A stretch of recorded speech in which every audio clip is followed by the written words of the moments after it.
Y este año cae el próximo domingo, 5/11. De igual manera, el tercer domingo del mes de junio, el domingo 15 de junio, se celebrará el Día al Padre. Algo curioso es que el mes de mayo y junio son los meses de las graduaciones, son los meses de las vacaciones de estudios y son los meses de las vacaciones de la familia. Esto lo hace la gente común y corriente en nuestra sociedad.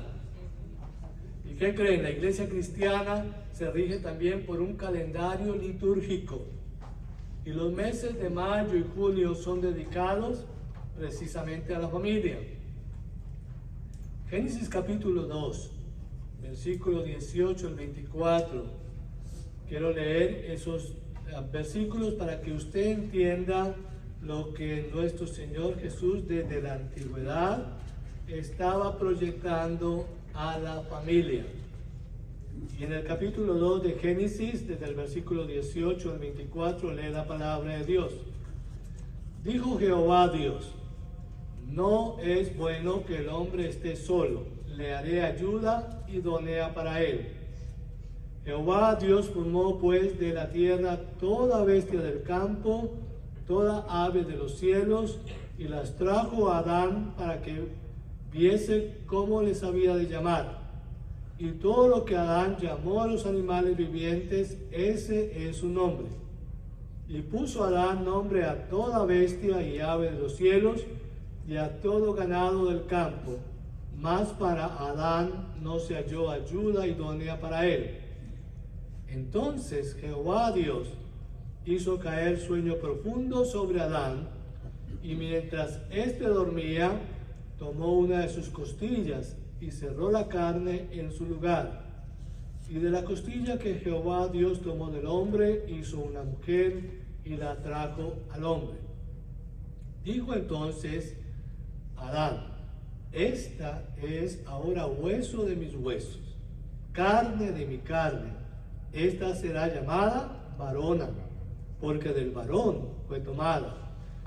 Por tanto dejará el hombre a su padre y a su madre, y se unirán a su mujer, y serán una sola carne. Y estaban ambos desnudos, Adán y su mujer, y no se avergonzaban. Mi hermano y mi hermana, en ese pedazo vemos cómo Dios forma a la mujer de una costilla. De ahí es que la mayoría de nosotros decimos: ahí viene mi costilla, ¿sí o no? Porque mi costilla es la que me quitó Dios, y créalo o no, la sexta costilla de nuestro cuerpo no está. Ustedes pueden tocar que hay un hueco en la sexta costilla de nosotros, y fue la sexta costilla la que Él sacó para hacer a la mujer de parte de nosotros los hombres. Qué cosa más curiosa y más interesante, que Dios hizo a un Adán del barro, pero a la mujer la hizo de un hueso de él. Y es algo que nos llama la atención, y que a mí me capta la atención de saber de que ustedes, las mujeres, son algo precioso para Dios, como lo es para nosotros los varones. Y por eso es que Dios nos pone bajo el cuidado de ustedes, de cuidarlas, de tenerlas con cariño, con respeto, con fidelidad y con todo lo que merecen, para que a la vez ustedes, las mujeres, sean esa ayuda idónea, y de la misma manera que reciben, den a cada uno de sus machos. La realidad es que Dios desde el principio se ha guiado por formar la familia. Y él mismo, en ese versículo 24 del capítulo 2 de Génesis, instituye el matrimonio. Dios bendice a Adán y Eva y los une como una pareja, y declara que los dos son una sola carne a partir de la bendición matrimonial que Dios da, y a través de esa unión es que entonces Dios permite que el hombre y la mujer sean coherederos de la gracia de Dios. de formar una familia, de que nuestros hijos y nuestras hijas surjan a través de la unión matrimonial y de ese amor genuino que hay en esa pareja. Es por eso que este comienzo de mes de mayo estaremos predicando sobre la serie Cómo debe enseñar, y hemos escogido a una persona del Nuevo Testamento. ¿Para cuántos de ustedes la palabra Tito es algo novedoso? Pastor, ¿hay alguien que se llama Tito en el Nuevo Testamento? Sí, es una carta de una epístola. Es una carta que Pablo, el apóstol Pablo, le escribe a un siervo de Jesucristo llamado Tito en Grecia. Y a través de este pastor de la iglesia en Grecia, específicamente en Creta, Pablo le dice a este líder cómo debe enseñar a diferentes grupos de personas en la iglesia y cómo debe de hablar la doctrina correcta de cómo se debe comportar cada grupo de estas personas en la vida, no solamente de la fe, sino en la sociedad donde ellos viven. Y es por eso que esta tarde vamos a comenzar mirando quién es este Tito. Tito es un hombre griego, un joven, que fue convertido al cristianismo por el apóstol Pablo. Tito se convirtió en un fiel colaborador del apóstol Pablo, acompañándolo en sus viajes misioneros y ayudándole a organizar y dirigir iglesias. El apóstol Pablo lo dejó en la isla de Creta, en Grecia, para que organizase las iglesias allí, nombrara personas en cada ciudad. El apóstol Pablo escribió una epístola o carta a Tito, donde le da instrucciones cómo dirigir y cuidar la iglesia en Creta. Tito fue un importante líder de la iglesia primitiva y una figura clave en la expansión del cristianismo en el Nuevo Testamento. Yo les invito a abrir en el Nuevo Testamento y vayan a la carta del apóstol Pablo a Tito. ¿Dónde está eso, pastor? Si usted abre la Biblia en el Nuevo Testamento, después de 2 de Timoteo, va a encontrar la carta de Tito. Y si se pasa de Timoteo, va a encontrar a Filemón. ¿Verdad? No Filet Mignon, porque ya ustedes están ya con la cabeza en el almuerzo. Es Filemón, no Filet Mignon. Y entonces ahí en Tito, ustedes van a ver el capítulo 2 de Tito. De ese capítulo 2 solamente voy a hablar de varios versículos. ¿Lo tienen? Sí. Tito capítulo 2. Comienzo con el versículo 1. Pablo le escribe esta carta y le dice: pero tú, Tito, habla lo que esté de acuerdo con la sana doctrina. Y empieza a enumerar personas y grupos dentro de la iglesia que van a hacer un trabajo ministerial dentro de la comunidad con cada grupo. Comienza en el versículo 2. Que los ancianos, es decir, los varones, sean sobrios, serios, prudentes, sanos en la fe, en el amor, en la paciencia. Verso 3. Las ancianas asimismo sean reverentes en su porte, no calumniadoras, no esclavas del vino, maestras del bien. Verso 4. Que enseñen a las mujeres jóvenes a amar a sus maridos y a sus hijos, a ser prudentes, castas, cuidadosas de su casa, buenas, sujetas a sus maridos, para que la palabra de Dios no sea blasfemada. Exhorta asimismo a los jóvenes que sean prudentes, presentándote tú en todo como ejemplo de buenas obras en la enseñanza, mostrando integridad, seriedad, palabra sana e irreprochable, de modo que el adversario se avergüence y no tenga nada malo que decir de vosotros. Y en el versículo 9, exhorta a los siervos a que se sujeten a sus amos, que agraden en todo, que no sean respondones, no defraudando, sino mostrando fieles en todo, para que en todo adornen la doctrina de Dios nuestro Salvador.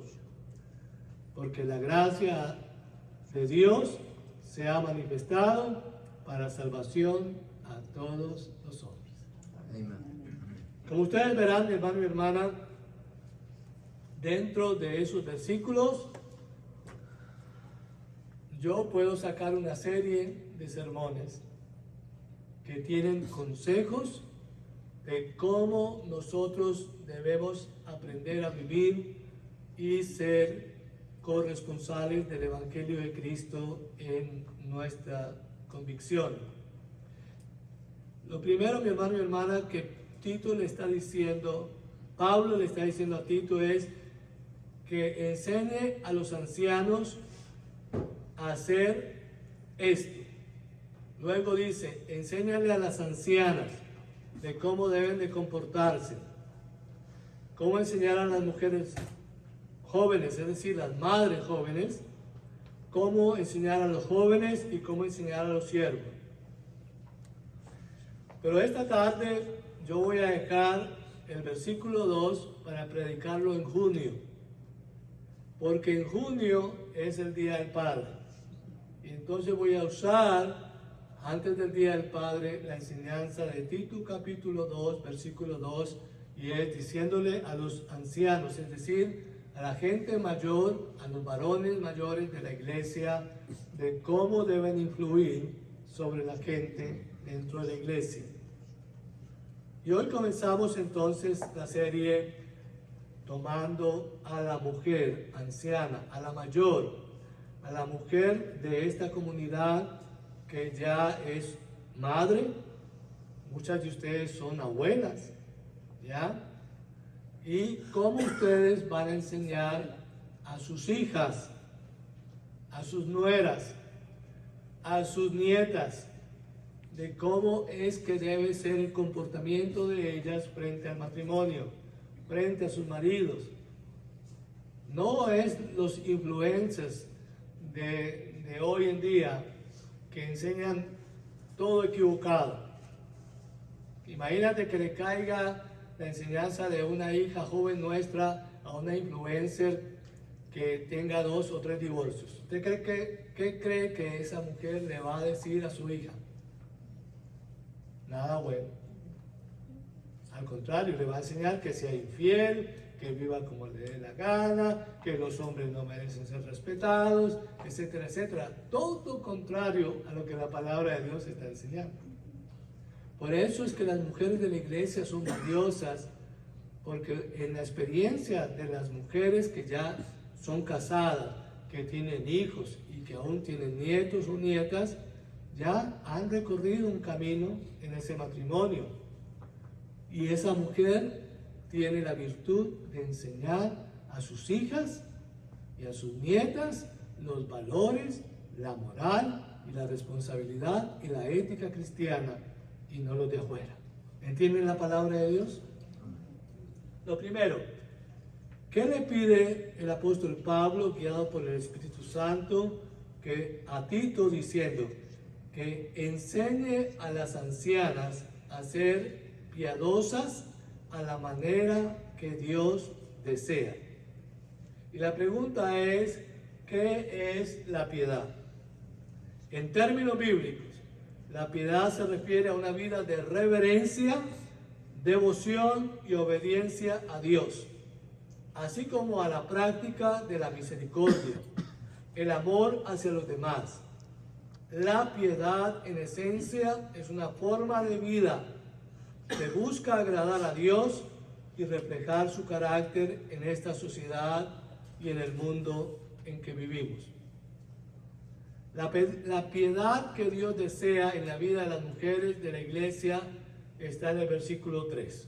Leamos nuevamente el versículo 3 de Tito capítulo 2. Las ancianas, asimismo, sean reverentes en su porte, no calumniadoras, no esclavas del vino, maestras del bien. ¿Cuántas cosas, mis hermanas, cuántas características hay en este versículo 3? Yo cuento 4. ¿Cuáles son esas características?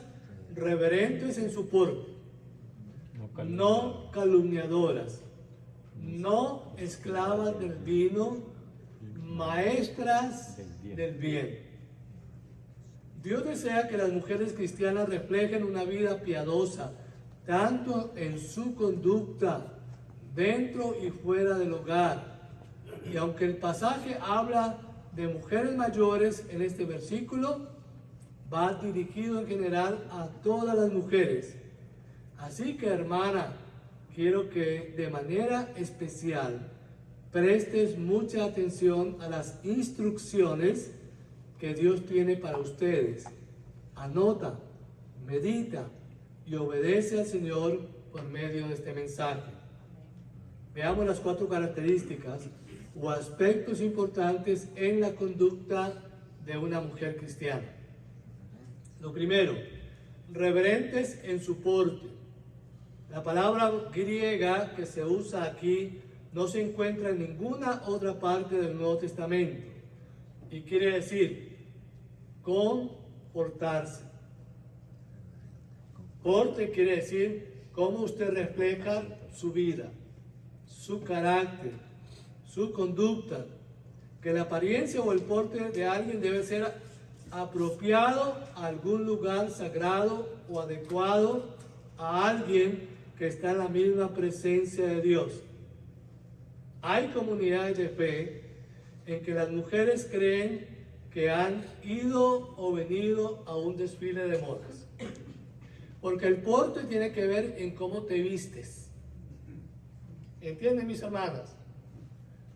Yo he estado en iglesias con mucha gente y he presenciado, no como pastor, sino como uno que se sienta como ustedes, en iglesias de 500, de 1000 personas. Y eso parece un desfile de modas. Las mujeres llegan ahí no estoy criticando, estoy hablando de cómo se debe portar una mujer en un lugar no solamente sagrado, sino en cualquier lugar donde ustedes se muevan.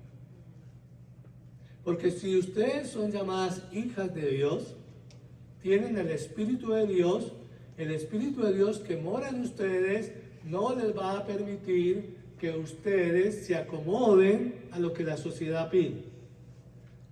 ¿Y qué es lo que la sociedad pide en la moda? Que ustedes muestren medio cuerpo. Que ustedes estén ofreciéndose vulgarmente al hombre, allá afuera, en su forma de vestir. Ahora, ¿cómo debe ser su comportamiento cuando llega a un santuario como este? Debe ser respetuoso de una conducta. No exhibir sus cuerpos, no presentar sus cuerpos para hacer pecar a otra persona, sino ese es el porte que está pidiendo. Y no solamente es en la forma de vestir, también es cómo se comporta en la forma de hablar. Es su conducta, es su carácter, mi hermano, mi hermana. Hay personas que usted las ve físicamente hermosas, pero cuando abren la boca, uno se da cuenta qué categoría es. Porque tienen un mal lenguaje, porque su forma de hablar es no adecuada, no se comporta conforme a una mujer que tiene a Cristo en su corazón. Por eso, mi hermano, mi hermana, nosotros no estamos criticando ni cómo usted tiene que peinarse, ni cómo usted tiene que vestirse, ni cómo usted tiene que hablar, porque eso el Espíritu Santo se lo hace a ustedes. Porque no podemos irnos a los extremos. Hay iglesias que ustedes van uniformadas. ¿Han visto iglesias así? ¿Sí? Todas con una saya hasta el piso, con una camisa de cuello blanco hasta la nuca. No les falta sino el velo para mirarse como una mujer musulmana, ¿verdad? No estamos diciendo que se deben de vestir de esa manera. Tampoco ir al otro extremo, de que tienen que venir con vestidos de marca, colocándose que tienen que haber ido ayer al salón de belleza y hacerse el peinado de moda, estar maquillados. No, mi hermano, no estamos pidiendo eso. Y el Evangelio no está pidiendo eso. ¿Qué está pidiendo el Evangelio? Que se comporten. Que se comporten conforme al carácter de Dios. El Dios al cual venimos a servir aquí es un Dios santo. Y como Dios santo, merece ¿qué? Respeto. Merece el comportamiento adecuado. El Evangelio, mi hermano y mi hermana, es que ustedes y yo nos comportemos y que la forma de vestir, la forma de hablar, la forma de presentarnos, no solamente en este lugar, sino en todo lugar, es porque usted y yo reflejamos a Dios todos los días, a toda hora, en todo lugar, porque usted y yo no tenemos máscara, sino una, y reflejamos a Cristo en nuestra forma de vestir, de comportarnos en todo tiempo y en todo lugar. Que la forma de verse sea una forma decente y una forma que agrade a Dios y que no molesta a nadie. Dios, tanto en su forma de ser como en su forma de vestir, nos está mirando a todos nosotros. Hermanas amadas, el problema no es la clase de ropa que usas, sino la forma en que la usas. Esta es la clave, hermanas. El Señor te manda que vistas de una manera decorosa, con pudor y modestia, como corresponde a mujeres que profesan la piedad. Lo segundo, mi hermano y mi hermana, lo que pide el pastor Tito a la iglesia de Creta, y esa es a todas las iglesias del mundo hasta hoy con nosotros: no calumniadoras, no dadas a la habladuría. Esta palabra en el original que usa el apóstol Pablo para no calumniadoras es la palabra diabolos, que es la misma palabra para nombrar al diablo como el acusador, que se utiliza 34 veces en el Nuevo Testamento como un título de Satanás, a quien Jesús describe como el padre de mentira. Así que esta es una palabra muy fuerte, porque Dios le está diciendo a las mujeres de la iglesia que practican la calumnia, la mentira, el chisme, que no sean diablas. Mi hermano, esto no lo escribí yo. Y no es mi propósito acusar a ninguna de vosotras, porque no es mi trabajo hacer eso.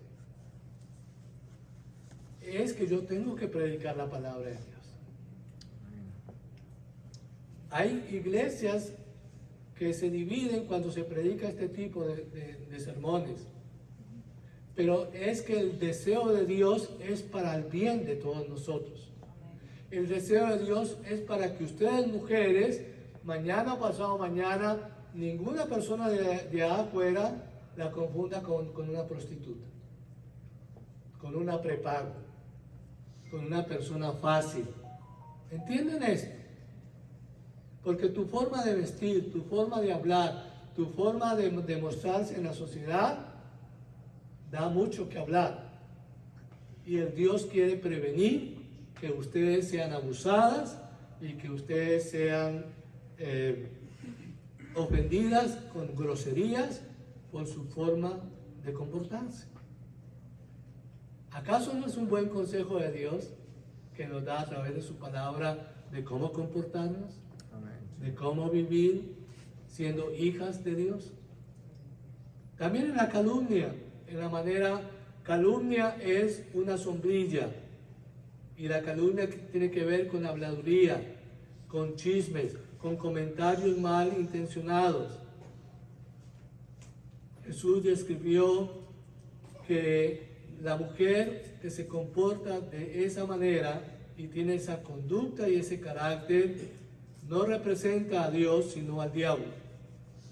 El diccionario de idiomas bíblicos griego da una definición muy interesante y dice que una mujer calumniadora es aquella que tiene un corazón malvado y diabólico para hacer daño y causar divisiones. Hermanas, ¿cuántas veces has hablado de tu hermano o de tu hermana con otra persona de una manera engañosa? ¿Cuántas veces has dado un falso testimonio de tu hermano o de tu hermana, de tu esposo y hasta de alguno de los líderes de la iglesia? Y no digo de algo que se te zafó de la boca por descuido. Estoy hablando que lo haces con intención, con maldad pura en su corazón para causar daño y división a la iglesia de Jesucristo. Tenemos que muchas veces, mi hermano y mi hermana, mirarnos en el espejo de la conciencia de Dios, en el espejo de la palabra de Dios, para decir, ¿fue mala intención hablar algo mal del pastor? ¿Qué quiero hacerle al pastor? ¿Fue mala intención hablar algo de un hermano que yo vi y yo supuse que era así?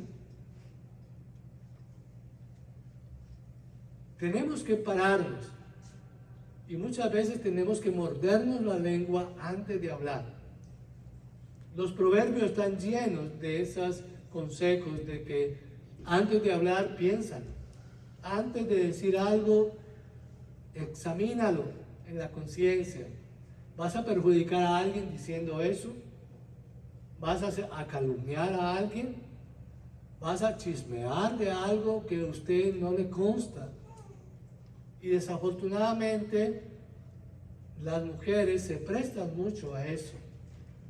Y Dios nos está pidiendo, el consejo es que no lleguemos a esa situación, sino que con el poder del Espíritu Santo superemos eso y en vez de hablar algo malo, hablemos algo bien. En vez de hablar con odio, hablemos con amor. En vez de hablar y escuchar a otra persona que está hablando alguien de alguien, usted reprenda a esa persona y dice, usted no tiene derecho a hablar de esa persona a menos que la tenga frente a ti y tú misma te lo digas. Porque tenemos que usar eso, mi hermano y mi hermana. Porque recuerde que una moneda tiene ¿cuántas caras? 2. Y en la consejería, mi hermano y mi hermana, nosotros como consejeros tenemos una ética. Y es que cuando una persona viene a hablar de otra persona, yo le digo, yo a usted le creo 50%. ¿Por qué? Porque yo quiero que la otra persona que tú estás hablando esté al frente tuyo y tú te lo digas. Ah, no. ¿Por qué no? Porque es mentira. Porque a lo mejor le estás creando un falso cierto. Y por eso cuando los consejeros pedimos la confrontación delante de nosotros, la mayoría de parejas no se confrontan porque alguien de los dos está mintiendo. Punto. Siempre tenemos que escuchar los dos lados. Porque un mal consejero es aquel que escucha un solo lado y define que sí, que el otro ha hecho eso.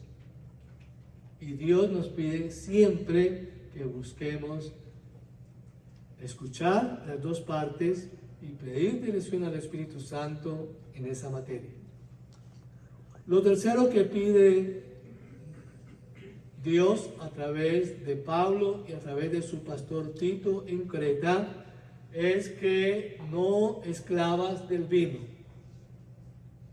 Esta tercera característica tiene la idea de una mujer que es dominada o esclavizada por alguna influencia. En este caso, el vicio del vino. Esta era una falla común de las ancianas en la cultura romana y en la cultura griega. Miren, mi hermano y mi hermana, en Europa, muchos de ustedes que han viajado a Europa o que hemos viajado a Europa, nos damos cuenta que el vino en Europa es muy barato. Muy fácil. Es más, vale más el agua que el vino. Entonces la gente se acostumbra a tomar ¿qué? Vino. Pues, si vino fue para eso, ¿sí o no? Para tomarlo. Y muchas veces porque el agua está al mismo valor y al mismo precio de vino, pues yo cuando fuimos a Roma con mi esposa, no, pues tomemos vino porque es más barata que el agua. Una botella de agua me valía 4,50 euros y una copa de vino me valía 2. Y yo decía, no, pues tomamos 2 copas. Pero no nos damos cuenta que tomando la copita nos estamos metiendo al organismo algo que no es bueno y entonces caemos en la borrachera, en el vicio del vino. Y eso pasaba en la iglesia de Creta, en la iglesia de los lugares griegos y de los romanos, porque era el vino y el agua era en ese tiempo y aún sigue siendo muy escasa en este tiempo.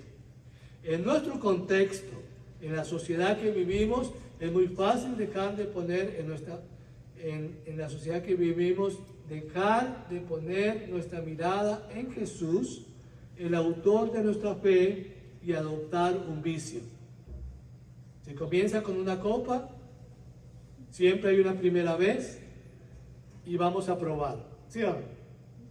Ahora la pregunta es, porque por ejemplo, hay en consejería, nosotros escuchamos cientos de casos, y yo escucho cientos de casos de personas que dicen, pastor, fue mi primera vez. Es que siempre hay una primera vez.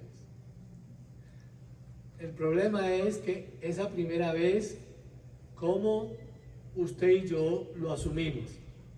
¿Con la presencia del Espíritu Santo o sin la presencia de Dios? Porque si lo hago sin la presencia de Dios, caigo en manos de lo que Jesús nos está previniendo en la famosa oración del Padre Nuestro. La oración del Padre Nuestro, la 6ª petición es, líbranos de caer en tentación. Y esa es la oración nuestra de todos los días. Señor, líbrame este día de caer en tentación. Porque ustedes y yo estamos sujetos a caer en tentación. Y caemos. Ahora, lo importante no es caer en tentación. Lo que usted y yo tenemos que tener en cuenta es que yo caí en tentación por debilidad, porque me dio la gana pecar, punto. Es, ¿qué hago? ¿Entro en las manos del maligno? ¿O salgo de ahí y le pido perdón a Dios? Porque esta es la actitud correcta, mi hermano y hermana. Usted y yo podemos caer en tentación continuamente. La pregunta es, ¿qué vas a hacer cuando caes en tentación? Porque si usted cae en la tentación continuamente, es un vicio. Estás atada a un vicio. Si usted toma trago y eres débil en eso, debes dejar el vicio. De caer en la tentación, de ir a fiestas y de que tomar trago. No, tráeme un vasito de agua o un jugo, pero no tomo más licor. Son decisiones. El vicio, mi hermano y mi hermana, de estar pegada al internet horas y horas, son vicios que cogemos.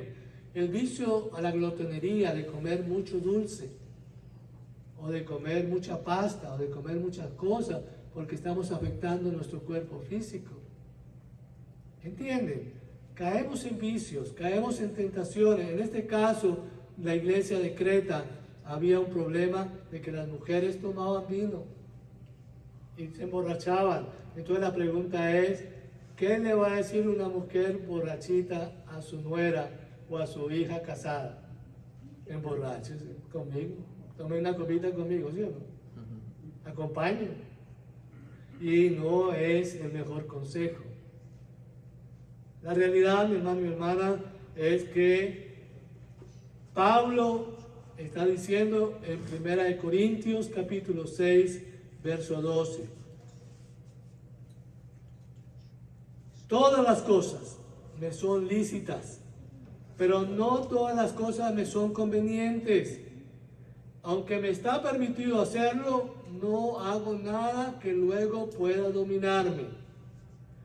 Este versículo enfatiza la libertad que tenemos los cristianos, pero también la responsabilidad de no permitir que nada lo domine. Hermana, si eres cristiana, por la gracia de Dios, el Señor te ha facultado para ser libre de toda esclavitud de pecado. Hermana, Dios te manda a que no vivas dominada por nada. Recuerda que ahora eres esclava de Cristo. Vive para Cristo.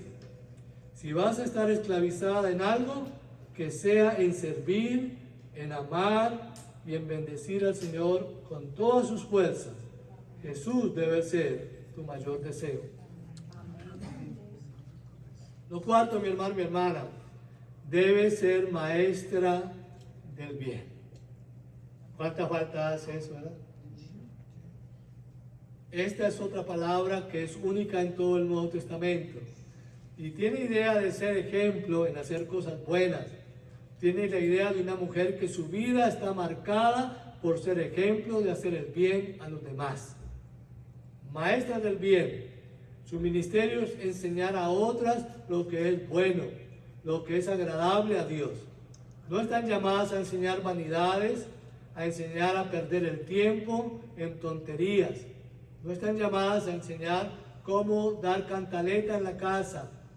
Mujeres, ¿entienden la labor de discipulado que Dios les ha dado? ¿Están discipulando a sus hijas y a las mujeres de la iglesia en dedicarse a las cosas santas? ¿Están intercediendo unas por otras? ¿Están viviendo como maestras del bien? Mucha falta hace eso, mi hermana, en nuestra sociedad.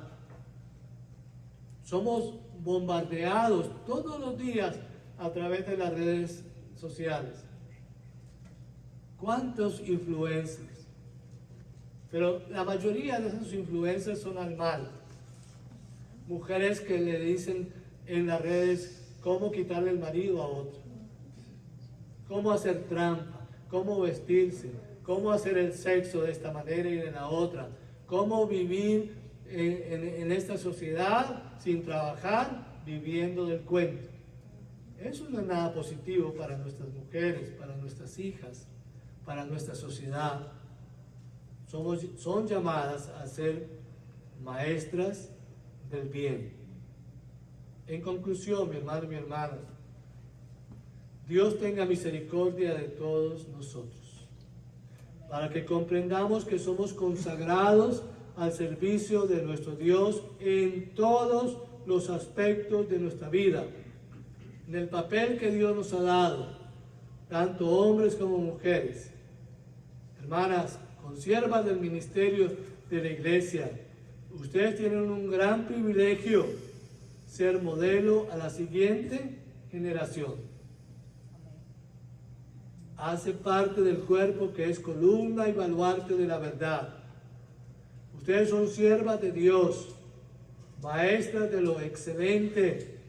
Así que confiadas en la gracia de Dios, vivan como tal. ¿Cuántas mujeres mayores en la iglesia sienten que ya no tienen nada más que aportar? ¿Cuántas mujeres aquí, mi hermano y mi hermana, después de cierta edad dicen, pastor, yo ya no sirvo para nada? Yo ya hice lo que tenía que hacer. Y entonces de esa manera ceden el ser ejemplo a sus hijas, a sus nietas, a sus nueras y a las siguientes generaciones, porque ya se dieron por vencidos de que ya ustedes terminaron con su trabajo. Y no, mi hermano y mi hermana, Dios puede usar a cualquier mujer a cualquier edad y aunque más mayor sea, más sabiduría deben de tener ustedes para aconsejar, para hacer el bien. Mira, mi hermano y mi hermana, no hay algo más peligroso que una mujer herida, que una mujer abandonada por su marido, porque empiezan a contagiar a todas las demás mujeres y a decir que todos los maridos son iguales que la de ella. ¿Se acuerdan de eso? Y influyen, y entonces todas las mujeres están confundidas. ¡Ay, los hombres son una porquería! ¿Y qué creen? ¿A dónde están tirando las mujeres, aquellas jóvenes y aquellas nietas y aquellas hijas? ¿A las manos de quién? Del lesbianismo. Porque entonces las mujeres acogen a sus mujeres. ¡Ay, aquí sí hay amor! Vengan para acá. Nosotros no necesitamos a los hombres. Esos sinvergüenzas no necesitan de nosotros y nosotros no necesitamos de ellas. Y empieza entonces la mujer a odiar al macho. Y es la sociedad que estamos viviendo allá afuera. Y Dios nos libre de eso, mi hermano, mi hermana. Porque el Dios nuestro es un Dios de la familia. Y la familia está constituida por un varón y una hembra. Y a través de la relación y del amor mutuo nacen nuestros hijos y nacen las siguientes generaciones, nuestros nietos, bisnietos, tataranietos. Son generaciones que Dios nos pone bajo el cuidado de nosotros, de una piedad.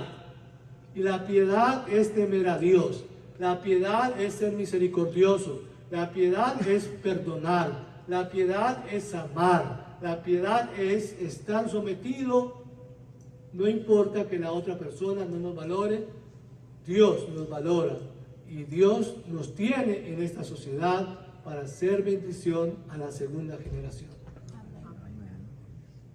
Por lo tanto, mi hermano y mi hermana, aquellas mujeres que dicen, pastor, yo ya tengo 80 años, ya las generaciones nuestras no nos escuchan, no nos oyen. Sí oyen. Sí escuchan. Lo que pasa es que usted no se puede dar por vencido o por vencida. Hay algo que les falta a una mujer mayor con sus nietas, con sus bisnietas, con sus nueras, con sus hijas, y es amor. El amor todo lo puede. Y yo les pongo un ejemplo, mi hermano y mi hermana. Muchos de ustedes conocen a mi madre. Cumple el 22 de este mes 102 años. Y es la mujer que de que despierta hasta que se acuesta, la están llamando de muchas partes del mundo, de personas que la conocen, pidiendo un consejo y pidiendo oración. O sea, mi madre no, con 102 años dice, no, yo ya no sirvo para nada. No, todavía Dios la usa. Y se deja usar por Dios. Y es una bendición. Por lo tanto, mi hermano y mi hermana, no importa la edad, mujeres que ustedes tengan, si ustedes le permiten al Espíritu Santo ser usadas por Dios como un canal de bendición a nuestras generaciones, Dios las va a usar. Mis hermanos, termino diciendo esto.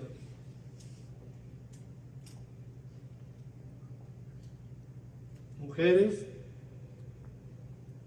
cuando nosotros nos rendimos y no le damos el consejo y no le damos el ejemplo a nuestras hijas, a nuestros nietos, a nuestras mujeres, muchas veces estas mujeres quedan a la merced de las vías de comunicación, de las redes sociales, de las novelas baratas y de la necia consejería de este mundo.